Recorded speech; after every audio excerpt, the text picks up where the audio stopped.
காரசாரமான எண்ணெய் கத்திரிக்காய் செய்கிறது எப்படிங்கிறத பார்க்கலாம் வாங்க. சட்டியை காய வச்சு எண்ணெய் ஊற்றிக்கோங்க. எண்ணெய் காஞ்சோடனே கடுகு போட்டுருங்க.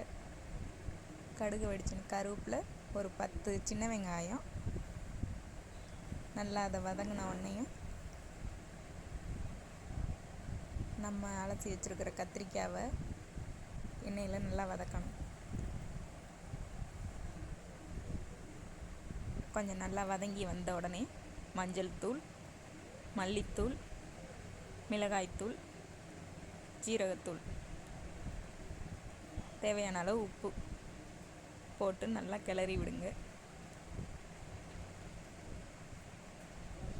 நமக்கு அந்த பச்சை வாசனம் போனோடனே நல்லா ஒரு வாசனை கிடைக்கும்.